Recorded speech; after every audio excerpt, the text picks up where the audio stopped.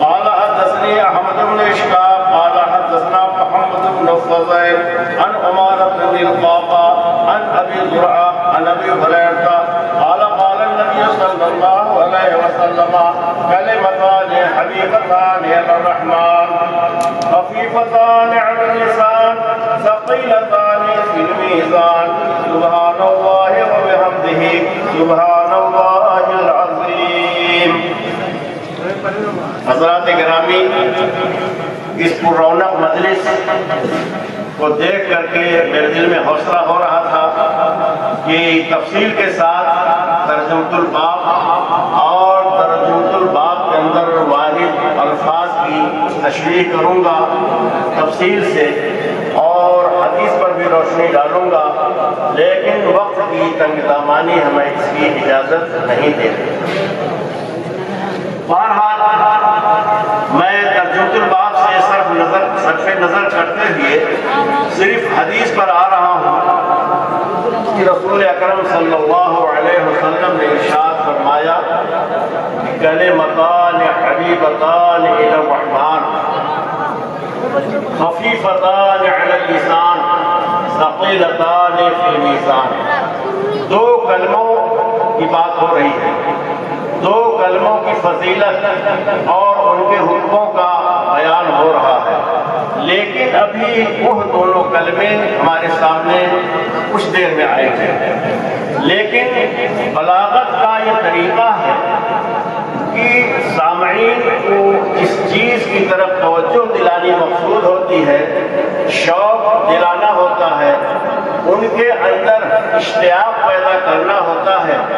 تو اس چیز کی فضیلت اور اس کے رتبہ مرتبہ اور اس کے متعلقات کو پہلے بیان کیا جاتا ہے تاکہ سامع پورے طور سے اس کو سننے کے لیے ہمہ گوش ہو جائے۔ تو اللہ کے رسول صلی اللہ علیہ وسلم نے ارشاد فرمایا کلمتان حبیبتان، دو کلمے اللہ کو بہت محبوب ہیں۔ اب لفظ حب کا مختصراً معنی آپ سمجھ لیں کہ حب کہا جاتا ہے ایسے دلی تعلق اور ایسے دلی لگاؤ کو کہ جس میں ذاتی غرض بالکل پنہا نہ ہو، شہوت کا اس میں کوئی دخل نہ ہو،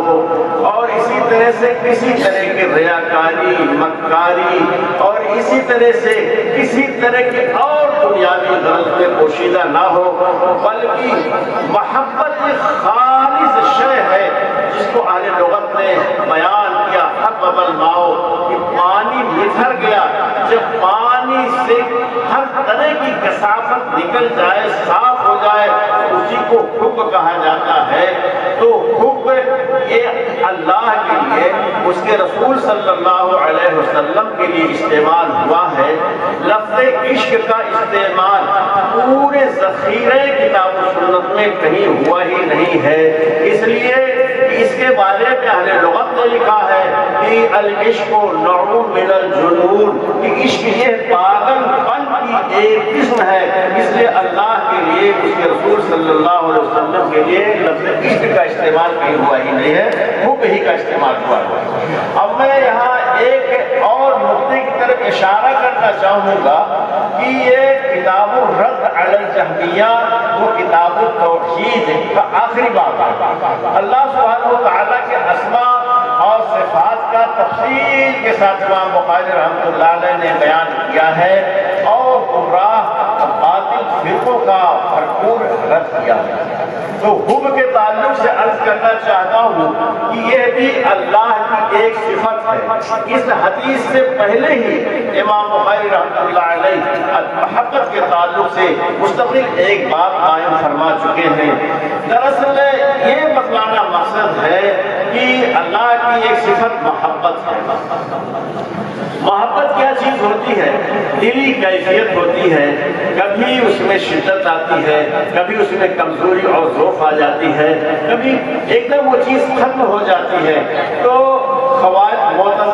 معتزلہ کا خیال یہ ہے کہ یہ حب اللہ تعالیٰ کی صفت ہو نہیں سکتی ہے، اس لیے کہ اللہ سبحانہ و تعالیٰ کی ذات ازلی ہے، قدیم ہے، اور یہ چیز حادث ہے، تو حادث قدیم کی ازلی کی صفت ہو ہی نہیں سکتی ہے، تو مخلوق کی صفت ہے، یہ تو انسانوں کی صفت ہے، یہ تو جانوروں کی صفت ہے۔ تو امام بخاری رحمۃ اللہ علیہ نے اس کو لا کر کے دکھایا ہے، ثابت کیا ہے کہ اللہ کی یہ صفت ہے، لیکن کیسے؟ جیسے اس کے شایان شان ہے، جس طرح اللہ سبحانہ و تعالیٰ کے اور صفات ہیں، یعنی صفت کلام ہے، صفت نزول ہے، سما ہے، بصر ہے، صعود ہے، اور اس طرح کی جتنی صفتیں ہیں جس طرح سے اس کے لیے ثابت ہیں ان پر ہمارا ایمان ہے، اور اس کو بلا کسی کیفیت کے، بلا کسی تعبیر کے ہم اس کو مانتے ہیں۔ اسی طرح سے لفظ محبت بھی اللہ کے لیے ہے، اللہ اپنے بندوں سے محبت کرتا ہے، کلمات سے محبت کرتا ہے، اور جو اللہ کے اس صفت کو نہ مانے اس کے ایمان میں کمزوری ہے، یا وہ ایمان سے تقریباً خارج ہو جاتا ہے، نکل جاتا ہے۔ تو بہرحال فرمایا کلمتان حبیبتان الی الرحمن، دو کلمے اللہ کو بہت محبوب ہیں، خفیفتان علی اللسان، وہ زبان پر بہت ہلکے ہیں، یعنی ادائیگی کے لحاظ سے بہت ہلکے ہیں، بہت آسانی سے ان کی ادائیگی ہو جاتی ہے۔ اور اسی طرح سے فرمایا آگے ثقیلتان فی المیزان، میزان میں وہ دونوں کلمے وزنی ہیں، بھاری ہیں، وہ یعنی ثواب کے لحاظ سے بہت بھاری ہیں۔ وہ دونوں کلمے کیا ہیں؟ سبحان اللہ و بحمدہ سبحان اللہ العظیم، میں اللہ کی پاکی بیان کرتا ہوں اس کے حمد کے ساتھ۔ دیکھیے سبحان کا معنی اور مطلب کیا ہوتا ہے؟ اہل عقیدہ نے بیان کیا کہ اللہ تعالیٰ کے صفات کی کئی تقسیم ہیں، تو اس میں سے ایک تقسیم یہ بھی ہے کہ صفات وجودیہ اور صفات عدمیہ، یعنی ایک طرح کی وہ صفات ہیں کہ جن کا وجود ہے، جن کا اس بات کیا جاتا ہے، صفت کلام ہے، وجہ ہے، ید ہے، سما ہے، بصر ہے، اس طرح کی چیزیں جن کو ثابت کیا جاتا ہے جو صفات وجودیہ ہیں، اور ایک طرح کی صفات وہ ہے جن کا انکار کیا جاتا ہے، نفی کیا جاتا ہے کہ اللہ رب العالمین جھوٹ نہیں بولتا، اللہ رب العالمین کانا نہیں، اللہ رب العالمین مقصورت نہیں، اللہ رب العالمین کے رحمت میں کوئی کمی نہیں، اس طرح کی چیزیں۔ تو اب ان صفات عدمیہ کو کہاں تک کوئی گنائے گا؟ اس لیے اس کے لیے اللہ رب العالمین نے یہ کلمہ ہم لوگوں کو عطا فرمایا، سبحان اللہ، میں اللہ رب العالمین کی تنزیہ کرتا ہوں، پاکی بیان کرتا ہوں ان تمام عیوب اور نقائص سے کہ جو انسان انسانی ذہن میں کسی بھی طرح سے کسی بھی درجے میں آ سکتے ہیں، ان سب سے میں اس کی ذات کو بری قرار دیتا ہوں اور اس کی میں تنزیہ کرتا ہوں۔ تو میرے عزیزوں، اسی لیے اس کلمے کی بڑی فضیلت ہے سبحان کی، اور تفصیل کا موقع نہیں کہ قرآن میں جگہ جگہ ماضی اور مضارع اور امر وغیرہ کے مشترک صیغوں کے ساتھ اس کی ترتیب دلائی گئی ہے۔ میں صرف ایک دعا کا ذکر کروں گا کہ دیکھیے مشہور و معروف دعا ہے، اور قرآن کریم میں اللہ رب العالمین نے ذکر کیا ہے، لا الہ الا انت سبحانک انی کنت من الظالمین۔ حضرت یونس علیہ السلام جب مچھلی کے پیٹ میں پڑے تو مستقل یہ دعا پڑھتے رہے، اے اللہ تیرے علاوہ کوئی حقیقی معبود نہیں ہے، الا انت سبحانک، تو ہر طرح کے عیب سے، ہر طرح کے نقص سے پاک ہے۔ یہ دعا کرتے ہیں۔ اور تیسری بات کیا تھی کہ اپنے گناہ کا اعتراف کر رہے تھے، اس لیے اللہ رب العالمین ان سے خوش ہوا اور انہیں نجات دیا۔ صحابہ کرام نے رسول اکرم صلی اللہ تعالی علیہ وسلم سے سوال کیا اس کے متعلق، تو آپ نے فرمایا کہ ہر آدمی جو کسی بھی تکلیف میں، پریشانی میں ہو اور اس کلمے کو پڑھتا رہے تو اللہ رب العالمین سے نجات دیتا ہے۔ کیا پڑھانے اور کذالک ننجی المؤمنین، اسی طرح سے ہم مومنوں کو نجات عطا فرماتے ہیں۔ تو یہ سبحان کا لفظ، سبحان کا اس صفت اتنا بڑا مقام ہے، اتنا بڑا درجہ ہے کہ اللہ سبحانہ وتعالیٰ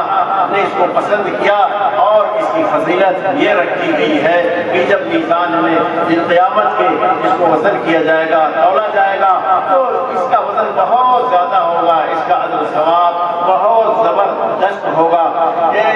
چونکہ اس کا تعلق صفت سے ہے اور صفات الہی کے متعلق اور بھی بہت سی باتیں عرض کرنے کا ارادہ تھا، لیکن وقت کی تنگ دامانی ہمیں اجازت نہیں دے رہی ہے۔ لیکن میں ساتھ ساتھ یہ عرض کر دوں کہ صرف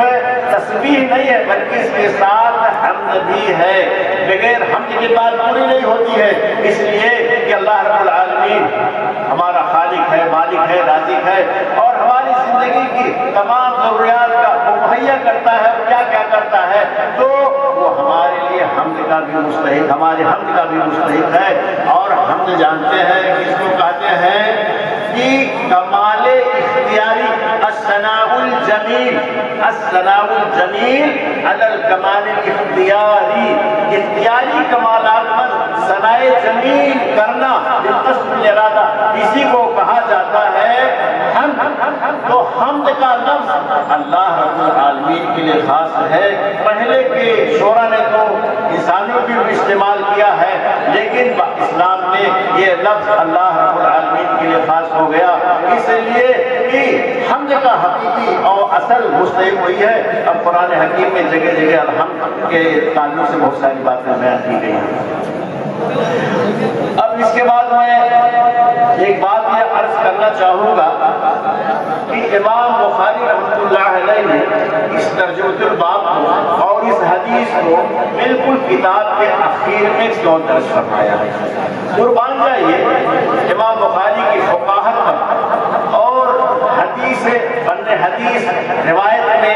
قرائت میں ان کی مہارت، ان کے کمال، ان کے مقام و مرتبہ پر کہ کس طرح اللہ سبحانہ وتعالیٰ نے ان کو قوت، ذہانت اور سمجھ، بصیرت، فقہ عطا فرمائی تھی کہ انہوں نے نہایت ہی کمال کے ساتھ، کمال ہوشیاری کے ذریعے، کمال بصیرت کے ذریعے انہوں نے کتاب کو مرتب کیا ہے۔ تو انسان کو اللہ رب العالمین نے دنیا میں پیدا کیا ہے، بھیجا ہے اپنی عبادت کے لیے اور ایک شریعت دیا ہے اس پر عمل کرنے کے لیے، لیکن انسان کی زندگی کامیاب ہے یا ناکام ہے وہ کیسے پتہ چلے گا؟ جب دن قیامت کے نامہ اعمال کو وزن کیا جائے گا، تولا جائے گا، فمن ثقلت موازینہ فہو فی عیشۃ راضیہ، تو جس کا نامہ اعمال وزنی ہو جائے گا، بھاری ہو جائے گا، وہ پرعیش زندگی میں ہوگا۔ تو یہ کمال ہے، اسی سے پتہ چلے گا کہ کس کی زندگی کامیاب ہے، کون شادہ ہے، کون فرحہ ہے، اور کس کی زندگی ناکام ہے۔ تو اسی لیے اس کو اخیر میں رکھا۔ دیکھیے اصل دین اور اصل عبادت، اصل اطاعت سب کچھ توحید ہے، اور توحید جس کے اندر نہ ہو چاہے جتنا بھی اچھا کام، نیک کام، بھلائی کا کام کر جائے سب رائگاں اور عقارت ہے۔ اس لیے میں کہا کرتا ہوں کہ بھائیوں اور دوستوں دیکھو، توحید میں کسی طرح کا نقص نہیں ہونا چاہیے، توحید میں بالکل پختگی ہونی چاہیے۔ نماز میں بھلے نقص ہو، روزہ صدقات دیگر امور میں بھلے کمی ہو، میرے کہنے کا یہ مطلب نہیں کہ کمی رہے، بلکہ توحید کے حوالے سے اور اس کے بالمقابل یہ بات میں کہہ رہا ہوں کہ اور کمیاں جو ہیں وہ چلیبل ہیں، لیکن اگر توحید میں کوئی نقص ہے، کوئی توحید میں کمی ہے تو مواخذے کا اندیشہ ہے۔ تو سب سے اخیر میں کتاب التوحید کو انہوں رکھا اور اللہ کے اسماء و صفات کو بیان کیا، اس لیے کہ اللہ سبحانہ و تعالیٰ کی ذات اور اس کی صفات کی معرفت یہی ذریعہ ہے، یہی وسیلہ ہے آدمی کے کامیابی کا۔ تو سب سے اخیر میں اس کو رکھا، کتاب کے اول میں انما الاعمال بالنیات کو درج فرمایا ہے تاکہ پڑھنے پڑھانے والے سارے لوگ اپنی نیتوں کو خالص کر لیں، درست کر لیں، اور اخیر میں کتاب التوحید کو رکھا تاکہ آدمی توحید پر کاربند ہو جائے۔ اور دوسرا مقصد یہ بھی اس کا ہے کہ امام بخاری رحمۃ اللہ علیہ نے ذکر الہی کا پیغام دیا ہے کہ آدمی جب اپنی زندگی کے آخری مرحلے میں ہو اور تمام امور سے فارغ ہو جائے تو ذکر کی طرف اسے توجہ کرنا چاہیے، ذکر کی طرف اس کے راغب ہونا چاہیے۔ اس لیے الا بذکر اللہ تطمئن القلوب، اللہ کے ذکر ہی سے دلوں کو سکون اور طمانینت حاصل ہوتی ہے۔ آج دنیا کے اندر سکون اور طمانینت کا امکان ہے، اور دنیا میں تمام طرح کی تنظیمیں ہیں، تحریکیں ہیں، اور ان کے ذریعے تمام طرح کی بربادیاں ہیں، تمام طرح کے فتنے ہیں، مسائل ہیں، اس لیے کہ وہ لوگ اللہ کے ذکر سے غافل ہیں۔ اگر اللہ کا ذکر کیا جائے، دیکھیے ذہن انسانی، یہ فلاسفہ کا خیال ہے کہ ایک سیکنڈ کے لیے تدبر اور تفکر سے ذہن خالی نہیں ہوتا ہے۔ جب تک انسان بیدار رہتا ہے، جاگتا ہے، اس کا دماغ، اس کا ذہن، اس کا دل خیر اور شر کی آماج کا گاہ بنا ہوتا ہے، اچھائی سوچتا ہے، برائی سوچتا ہے، اپنی تعمیر و ترقی کی بات سوچتا ہے، دین اسلام کی نشر و اشاعت کی بات سوچتا ہے، منصوبے بناتا ہے، یا دوسروں کو زیر کرنے، دوسروں کو برباد کرنے، دوسروں کے خلاف منصوبہ سازی میں لگا رہتا ہے۔ تو ایک سیکنڈ، آدھا سیکنڈ کے لیے بھی انسان کا دماغ خالی نہیں رہتا ہے۔ تو ایسے اوقات جب انسان فارغ ہو تو اسے ادھر ادھر کے شیطانی وسوسوں میں مبتلا نہیں ہونا چاہیے، بلکہ اس کو ذکر الہی کی طرف رہنا چاہیے۔ میں ایک دو شعر سنا دیتا ہوں سلسلے میں، جیسا شیطان ہمیشہ لگا رہتا ہے انسانوں کے دلوں میں وسوسے ڈالتا ہے۔ تو علامہ اقبال نے اپنی مجلس شورا میں، ایک خیالی مجلس ہے، اس میں ابلیس کی تقریر جو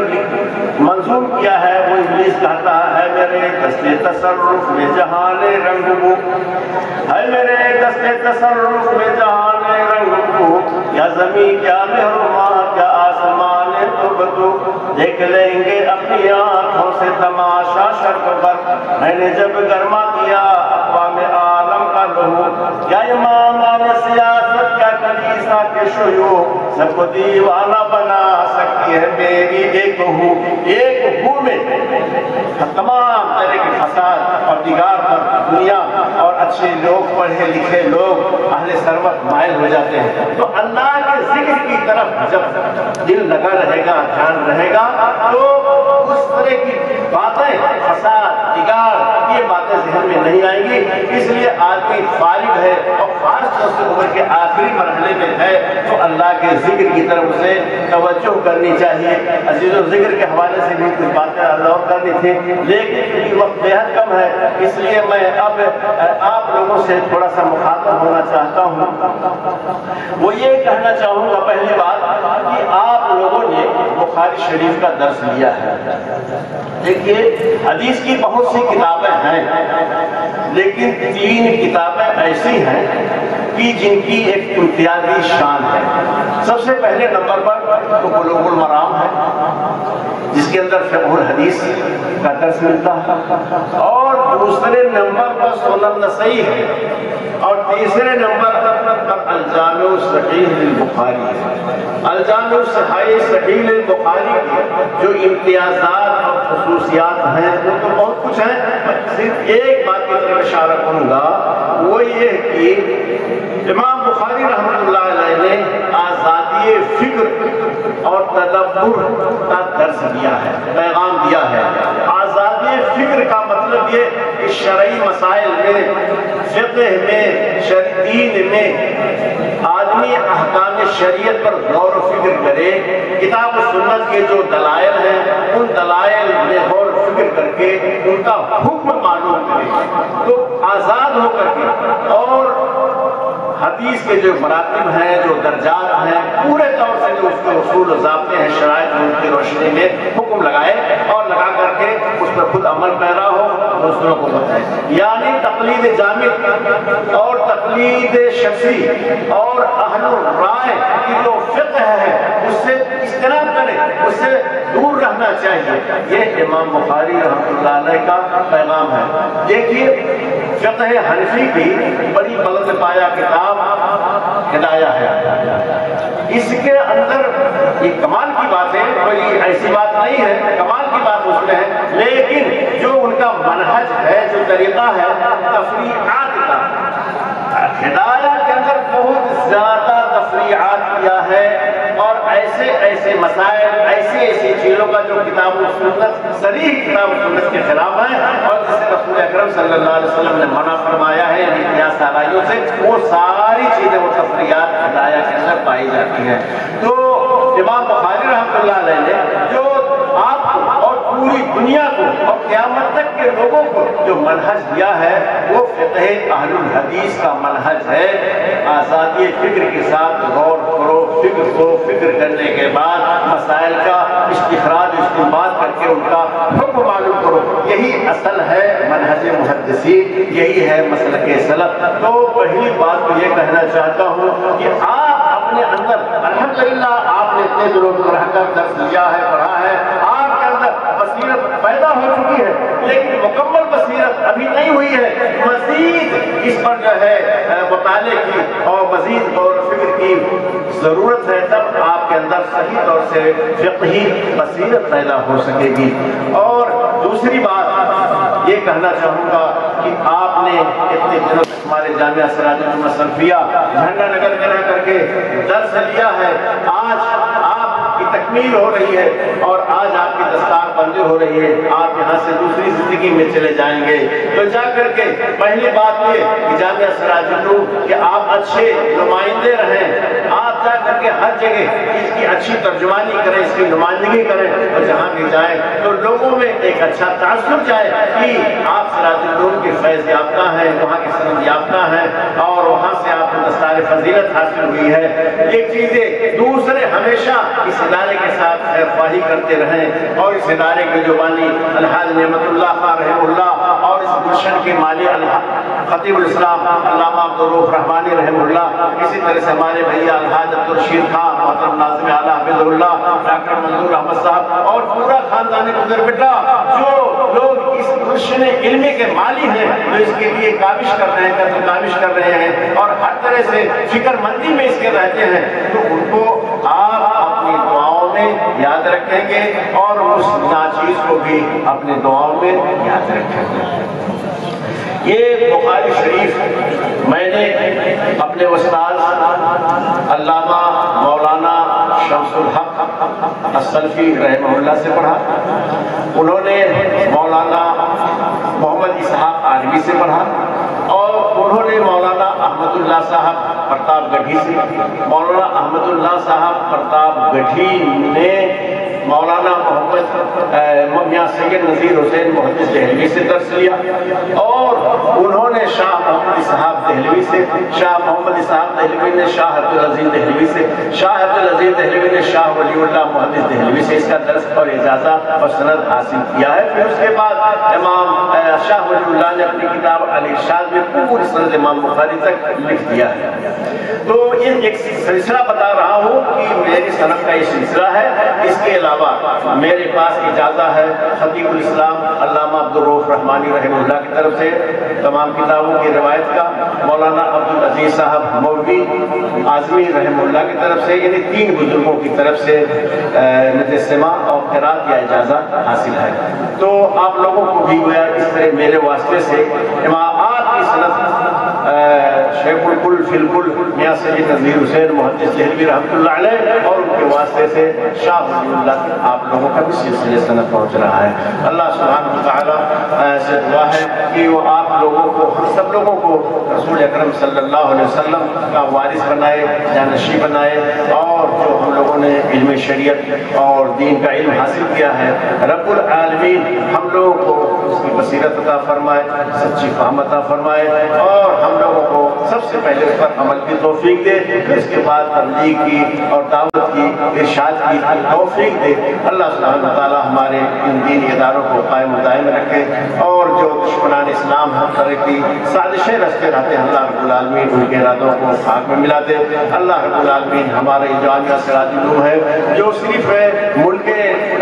نیپال کی شہرت کا حامل نہیں ہے، بلکہ پوری دنیا میں دعوت کتاب و سنت